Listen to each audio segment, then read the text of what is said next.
Dados niki kula namung maos niki jenengan kitab niki hadiah nggih jenengan beto mawon. Mungkin seumur-umur maca nggih niki wonten acara nggih terus. Nggih ora kok terus sampai mati nggih mboten nggih mesti mati nggih kapan-kapan nggih mati nggih biasa. Tapi kula niku wingi-wingi jen kepikiran nggih kula kepikiran supados saya ngaji itu kan mulai 2004. Cuma sing ngaji teng mriki terbuka mulai 2005 pinten. Jelas niki tajdidun niat bahwa pertemanan kula jenengan niku kabeh napa fillah. Insyaallah nak pertemanan niki fillah njeng ben jenengan diberi satu mimbar yang semuanya serba nur. Itu gini niku tiang-tiang sing kekancan krana napa Allah. Pun ajenengan ngandel kula. Kekancan krana Allah iku mboten kudu sedekah teng kula, hormat kula mboten. Misale sing seneng sedekah nggih angsal. Sing mboten seneng nggih angsal nak pertimbangane Islam. Misale timbang dhuwit tak kena Gus Pak wis sugih tak kena bojoku wae sing melarat. Itu nggih Islami, paham nggih? Paham nggih? Niku nggih napa? Islami. Sementing aja krana medhit. Dhuwit tak kena Gus Pak iman, tak kena bojo iman, tak kena anak iman, tak kena mbah iman. Itu bodoh nanti pun keliru banget. Ini penting kalau aturaken kalau akhir-akhir ini sering nopo guys, sering ngipi, sering pancen susah. Kulo nganti sakniki susah kulo teng donya ku sitok nggih. Maksiat itu menciptakan ekonomi. Jadi kulo niku seneng ibadah teng donya namung haji. Mboten seneng haji, seneng sistem ibadah haji. Niki logikanya gini nggih. Misalnya ada doli sebelum ditutup. Kalau ada komplek prostitusi itu artinya kan transaksi seksnya juga bayar. Nanti di seputar situ ono bakul mie. Mungkin taksi malam-malam yang nganterkan hidung belang. Nanti mungkin seputar situ juga laris. Macam-macam. Makanya itu yang diwawancarai di Keramat Tungkak dulu di Jakarta itu lucu. Ada bakul mie itu orangnya soleh. Dia ya tidak pernah zina, ya tidak pernah apa-apa. Tapi dia bakul mie seputar situ. Ketika ditutup ditanya, kamu susah ya? Susah sekarang sepi. Ya, itu kan lucu. Jadi jangan kira Anda yang tidak berzina itu terus tidak memberi kontribusi. Mungkin kita supir taksi atau supir becak. Paham ya? Mungkin kita punya warung seputar situ yang larisi ya orang-orang yang mau ke situ. Jadi sing iso nandingi niku namung haji. Haji itu satu-satunya ibadah sing iso nandingi gemerlap ibadah maksiat. Orang datang ke Las Vegas itu hanya berapa? Yang datang ke Hollywood hanya berapa? Tapi kalau yang datang di haji itu melibatkan ada hotel, ada catering, uangnya triliunan yang dikorupsi di Indonesia saja nopo triliun. Artinya satu ibadah yang ibadah tapi nyiptakno nopo ekonomi. Selama ini ekonomi itu masih kalah dengan maksiat. Ayo penjualan tasbih mbek kondom kathah pundi. Yang bisa nandingi itu hanya nopo haji. Bahkan saya diceritani teman-teman itu yang hidup, yang sekolah di Italia itu. Vatikan tuh paling susah itu mikir haji karena kota suci Roma itu tidak serame apa Ka'bah. Sama padahal agama Kristen tuh lebih banyak. Artinya orang Kristen lebih banyak, lebih mapan. Tapi kok tetap rame Ka'bah guys, soalnya Ka'bah kok rame Ka'bah. Itu udah hanya musim haji. Misa yang suci di Vatikan saja masih rame umroh. Enggak usah ditandingi haji, baru dengan umroh aja tidak bisa. Bahkan penerbang-penerbang dari Inggris dari mana-mana itu nggak bisa membayangkan kalau di dunia ini tidak musim haji, karena surplusnya para pebisnis pesawat itu ya pas musim haji. Itu kan banyak tuh yang pesawat dari Prancis, Inggris terus dilapi Garuda, dipiloti Prancis berangkat, tapi tetap supirnya saking putih Prancis. Lalu sadaqallahul azim ketika Allah dawuh ja'alallahul ka'batal Baitul Haram qiyamal linnas. Allah mboten dawuh qiyaman lil mukminin tapi qiyamal linnas. Jadi Ka'bah itu akan diciptakan Allah sebagai qiyaman linnas, saka gurune manusa. Karena sekarang sistem perdagangan di dunia itu termasuk faktori hidup itu karena musim haji dan apa? Umrah. Itu kita harus syukur. Ada ibadah sing ngasilno apa? Duit. Karena banyak maksiat yang sudah menghasilkan apa? Duit. Jadi kula suwun jenengan seneng kula seneng jenengan kabeh menapa fillah. Fillah iku pokoke kabeh perhitungane faktor Allah Subhanahu wa taala. Niki sing terakhir kula tutup ngangge ilmu akidah nggih, masalah niki mawon. Nomor kalih itu hanya ulama yang tahu kenapa kita mencintai Allah. Dan ini saya tidak bikin-bikin. Saya berkali-kali belajar kitab kados Bukhari, Muslim, mulai hadis sahih sampai sing dhaif, sampai setengah maudhu, sampai hadis enggak jelas mbok maudhu mbok napa sahih. Tapi kata Imam Ghazali ngendikan begini, dan saya percaya karena ini real nyata. Wa a'dhamu, sampai saya hafal karena makalah ini dikutip Abu Hasan Asyadili. Semua ulama mengutip makalah ini. Wa a'dhamu ulumil Qur'an fi asma'ihi ta'ala. Jadi saka guru ilmune Quran namung setunggal ketika mensifati Allah. Saja, ada katanya saja. Lainnya itu karena menjelaskan manusia. Misalnya begini, ini contoh gitu, terutama kanca-kanca sing hafal Quran. Misalnya Allah hanya dawuh datar gitu. Wa huwal ladzi yuhyi wa yumit. Wa huwa ta Allah wa alladzi dzat yuhyi kang maringi urip sapa Allah, wa yumitu lan maringi mati sapa Allah. Wa huwal ladzi yuhyi wa yumit. Itu kalau orang-orang alim yang baca itu nangis. Nangisnya begini. Ketika sudah ada manusia begini, ada Mustafa, ono Ruhin, ono manusia-manusia ngeten iki. Terus kita akan bilang, manusia iku iso urip nak nganggo jantung, nganggo paru-paru. Manusia iku iso urip nak uteke gak remek, gak diklindes truk. Nak jantungnya oke, itu benar. Karena sudah kadung jadi begini.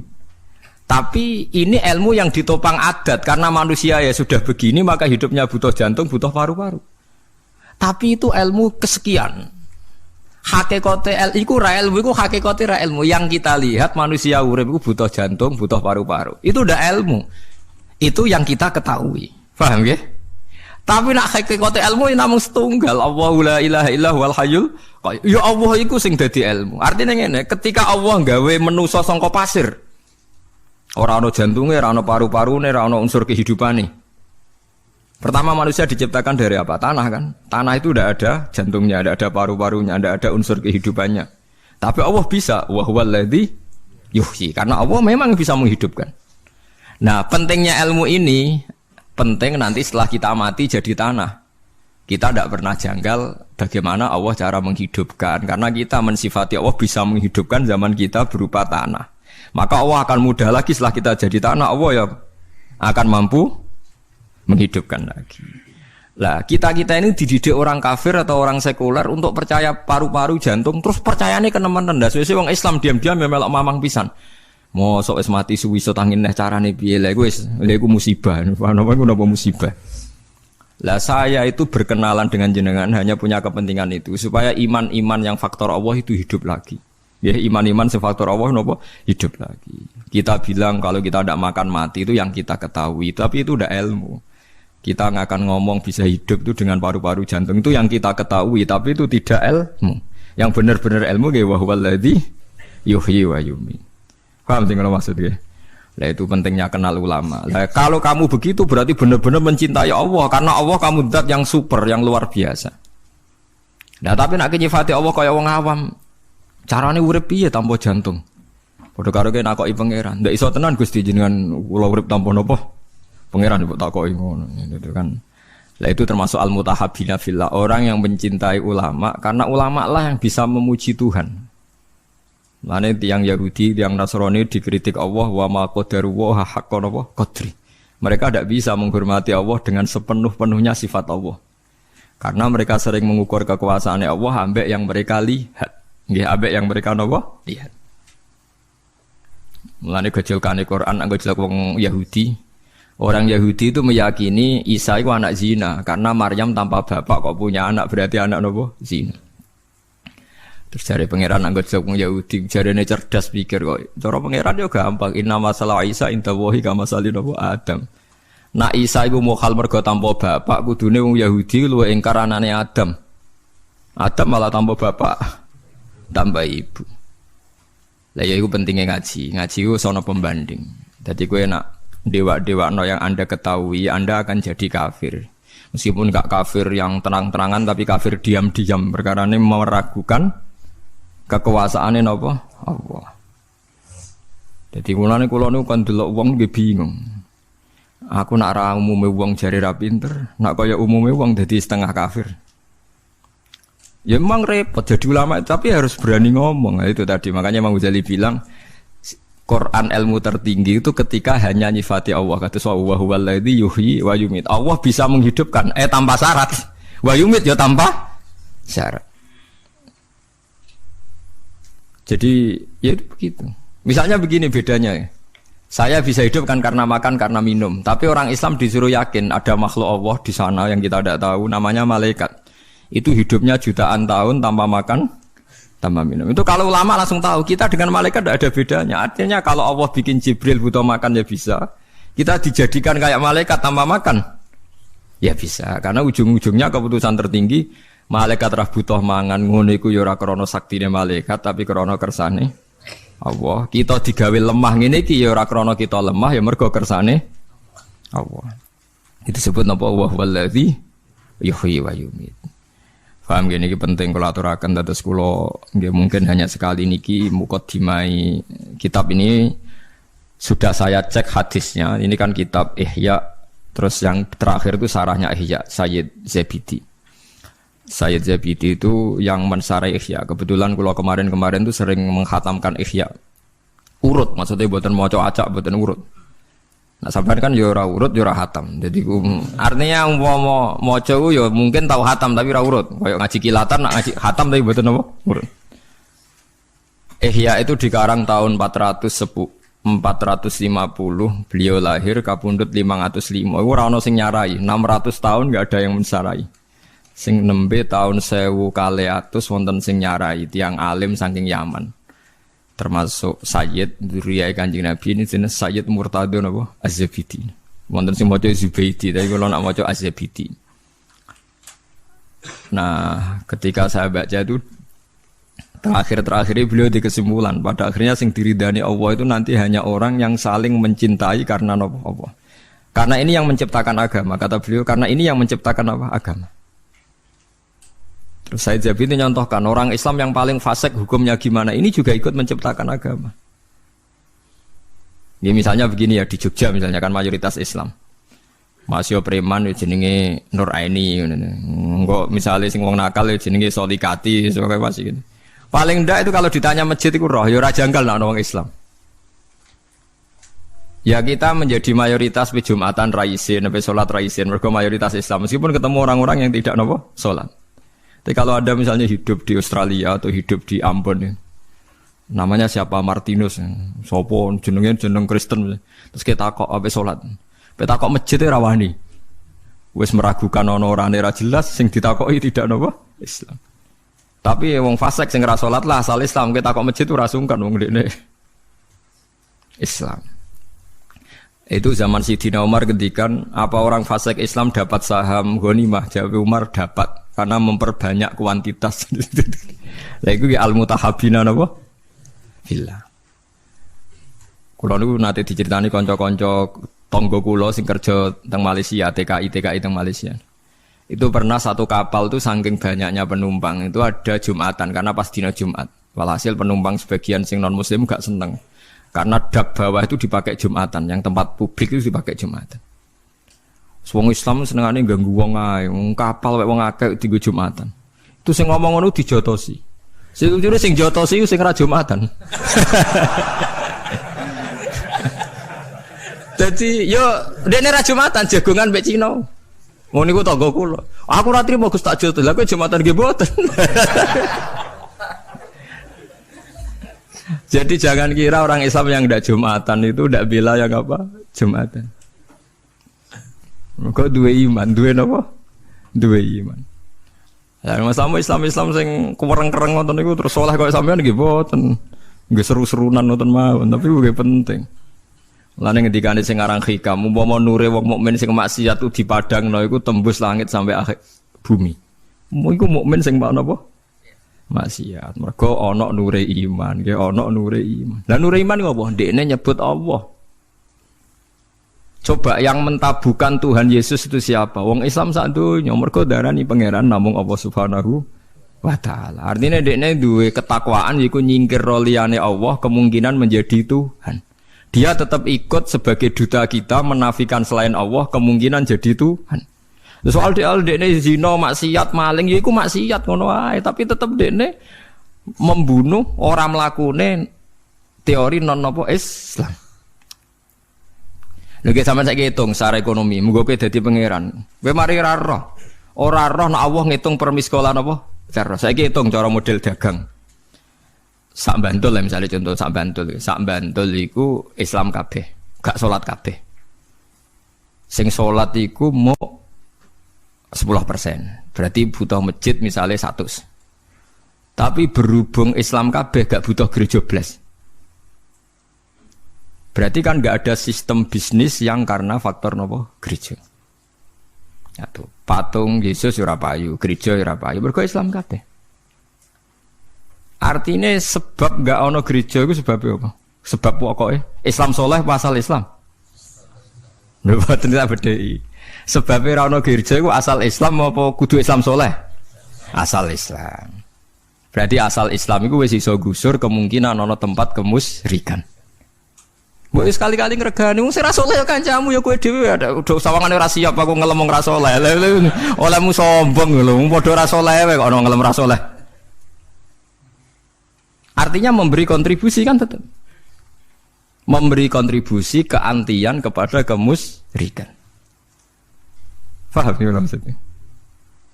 Dan berjumlah itu berlipat-lipat tiap ono wong Islam berarti ngurangi populasi nawa kemusyrikan.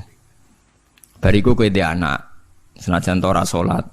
Pokoke pangeran Allah, pangeran liyane Allah gak masuk akal. Akhire anak yo muni Allah ya ora paham. Pokoke pangerane Allah.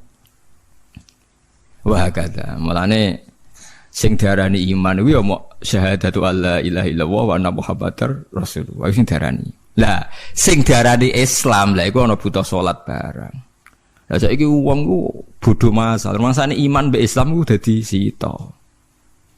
Padahal sing diarani ya iman kuwi pokoke nyekyakini nek ana Allah. Lah sing diarani Islam. Lha salat rukun Islam ta rukun iman? Rukun Islam. Tapi ngantri ya do lali padahal lu ngaji mulai cilik. Kalau bolak-balik dibantah kiai seputi lho Gus, mau kadung Islam kok ora salat. Iman iku rukun iman, nak salat iku rukun. Cek angel nerangno kowe. Paham ya terus iman niku disebut ping pindho to nggih. Rukun iman pertama napa? Antuk minabillah. Rukun Islam pertama syahadat. Berarti kan iman nak Allah kan dua kali kan. Iman yo rukune iman yo nomor 1 Allah, rukune Islam siji. Tapi mungkin nak nomor loro salat iku rukune Islam tok apa rukune iman? Rukune Islam. Nak rukune iman ana salat tok. Mboten. Berarti wong ora salat iku ijek iman ta wis ora iman? Ijek iman. Ndak sing aran hikam kuwatire. Kalau Anda benci sama orang-orang Islam sing nakal, orang Islam yang nakal ini punya kontribusi mentabukan kemusyrikan. Loh gitu, misalnya dulu kasus di Iran, dulu orang itu nyembah api, Wasani itu nyembah api. Gara-gara mereka dua iman itu udah mencoba mateni api. Ya orang pati sholat tapi wis iman. Api kok pangeran dipateni ya kena. Sesuai sak Iran itu Islam kabeh, iman kabeh. Di Irak juga gitu, dulu percaya Harut Marut, Babylon kota tenung. Gara-gara wong do iman hilang kabeh. Begitu juga teng Jawa, baru kaya rata-rata wong Islam senajan ora salat, iman senajan ora salat, ya tetep ibadah-ibadah non muslim kan sithik kan. Iku baru kaya wong saleh apa baru kaya asal Islam? Baru kaya asal Islam. Soal mereka ndak salat, soal mereka ndak bener ya kita bina, tapi aja mbok anggap terus mereka kafir. Piye wae mereka itu menyumbang penghapusan simbol-simbol kekafiran. Mulane ge dadi aliran-aliran sing gampang ngafirno wong. Mereka ku anti liyane Allah kok mbok napa? Mbok kafirno. Lah ngeten iki jenenge ya al-mutahabbina napa fillah. Jadi sadar kontribusine tiyang Islam fasik tenggene jumlah kuantitas tiyang napa? Tiyang napa? Islam. Paham gitu terus Allah nu ngitung nu per miskola napa dzarrah nggih, per napa miskola napa dzarrah. Lagi kuatir kula ngoten niku nggih. Bisnis prostitusi ngelahirno bisnis. Bisnis tinju kados teng Hollywood, teng Las Vegas itu ngasilno bisnis. Bisnis penjualan CD porno yang ngasilno bisnis. Ini kalau bisnis ini terlalu kuat, lama-lama dunia ini bergantung sistem maksiat. Nak sistem maksiatnya tutup, bisnisnya tutup. Seperti tempat-tempat maksiat dulu di Doli, di Keramat Tunggak ditutup. Yang protes tidak hanya lonte-lontenya, tapi pedagang mie protes, taksi seputar juga protes, tukang ojek protes. Padahal mereka orang-orang soleh. Artinya tidak terlibat begitu.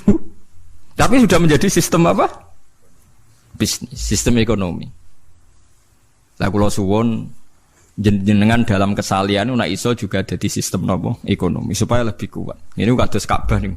Ja'alallahul Ka'batal Baital Harama qiyamal linnas. Jadi sekarang pesawat-pesawat di dunia nak musim haji seneng mergo di order di beberapa negara Islam. Itu kalau ndak bisa bangkrut itu. Lah mesti payune. Uji antri bisa. Di kula suwun lewat ngaji niki jenengan tambah seneng teng Allah nggih, seneng teng ibadahe napa? Apa. Nggih liwat ngaten niki. Lah iku nak sampean seneng kula seneng jenengan faktor pangeran fillah niku jengben diangkat pangeran terus diumumno ainal mutahabuna napa bijalali. Dadi niki hadis sahih tenggene Bukhari wonten teng Muslim wonten al yauma udzilluhum yauma la dzilla illa dzilli. Terus mulane sampean ora usah seneng macam-macam pun. Pokoke nek seneng bojo nggih piye wae iki sing nolak zina. Mas yo ngamukan wis. Barokah bojo iki kowe ora selingkuh. Aja kok gara-gara bojo kereng malah selingkuh lek malah kuwale-wale kowe.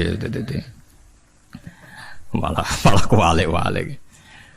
Jadi ke dawuh Imam Ghazali misalnya ke seneng bojo mbok anggap penolak zina iku yo berarti ke seneng villa. Seneng duwe anak mergo sok ben niku calon penerus sujud berarti seneng napa?